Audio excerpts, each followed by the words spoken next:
Hey, what's up, slackers? I'm still sick, so my voice sounds funny. But you know who's a great leader? Optimus Prime. There are very few leaders quite as iconic, like maybe Leonardo, Captain America, and Robin from 2003 Teen Titans. Optimus just has that dog in him, though. Like, you look at him and you just know he gets done. Can't forget that super imposing voice and powerful quotes. His speeches are next level. If Optimus Prime told me to go fight in the Vietnam War with nothing but a slingshot and a G-string, I'd be a problem. Enough about how big of a W Optimus is. It's time to talk about his L's, because in the movies, they love showing this man get his ass beat or just straight up dying for some reason.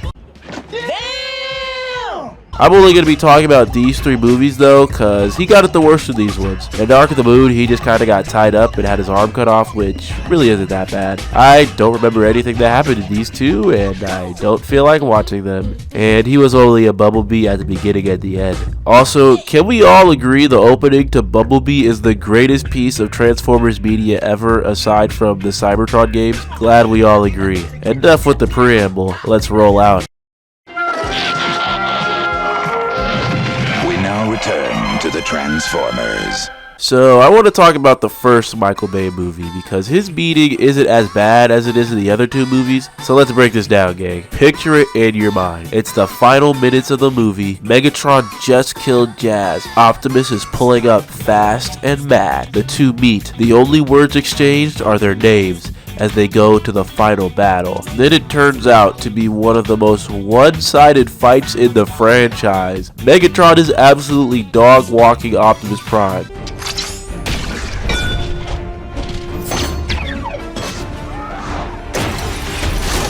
Even though at this point, Megatron had only been awake for a couple of hours. And you're telling me he's throwing Optimus Prime around like a rag doll? Bro didn't even have time to stretch and he's whipping ass like this. This is what it looks like when dads come home drunk and fight their teenage son. Rewatching this scene, what got me was Optimus Prime giving up so easily. Like, basically he says, "Hey Sam, it's looking real ugly, man. Just kill me with the Allspark so Megatron can't have it." Like, that's like if LeBron in 2016 said, "Well guys, we're down 3-1, let's just give up." For all my people that don't know sports, it's like when Goku stopped fighting Cell, but instead of letting Gohan fight, he just let the whole world blow up. Also, I just realized, Megatron really gets beat by the United States military and Sam. Prime really does nothing in this fight. That's gotta be some type of propaganda.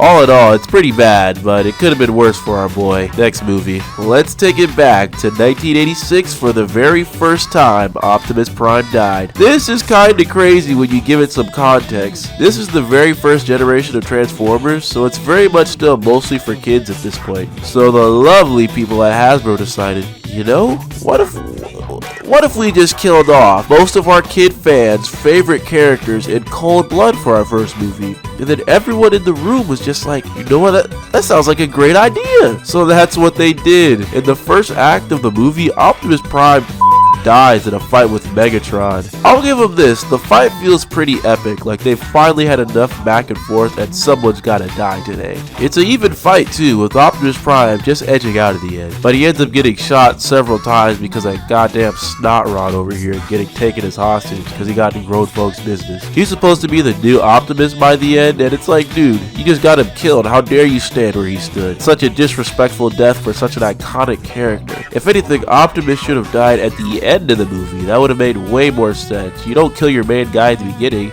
I know they only did it to make new Transformers to sell new toys, but still whack. They did not give a f***. On another note, I wish I could see the genuine reactions of the few kids who saw this in theaters when it originally came out.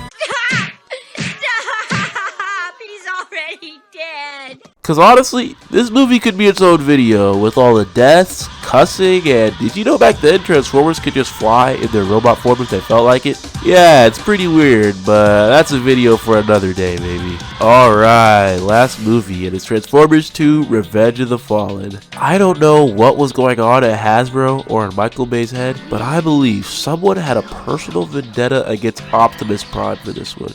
In all fairness, he does end up getting jumped by 3 Decepticons, Megatron, Starscream, and Grinder, and he's talking his too, cause bro, this is not the same Optimus from Transformers 1 that was getting beat like a kid who forgot his jacket at school. We've all been there. He's giving out nothing but hands, bro, making them look like chumps. One thing that's hit or miss about the Michael Bay movies for me is sometimes I feel like they can make Optimus a little too vicious. Like sometimes he'll sound like a blood-hungry maniac. Here though, I can get behind it cause he's gone full training day mode. Like he really finna jump me? Bet. You'll never stop at one. I'll take you all on. That's why he's the GOAT. The GOAT. He even rips Grinder's face in half. But when he starts losing, boy, does he start losing. They went way over the top for this one. So much so that I think this was the first Bay Transformers movie to have them have blood. Cause what, is that red oil or something? They went out of their way to give my boy an anatomically incorrect ass whooping just cause it would look a little bit cooler. He even gets his teeth knocked out at one point. Disrespectful. They really made him go out like a dog, with Megatron stabbing him in the back, then shooting a hole through his chest in the same spot he was just stabbed. No. I need to know who had beef with Optimus during this production, man, because this is just so unnecessarily brutal. You don't do a goat like that. That's it, Michael Bay. You're going on my list for this absurd amount of disrespect. Have a very pleasant January 3rd, 2027. But yeah, that's gonna do it. Transformers is cool, but Optimus probably be getting his whooped a lot. So go ahead and like and do all the other stuff people always try to do, slackers, and I'll see you next time. Later.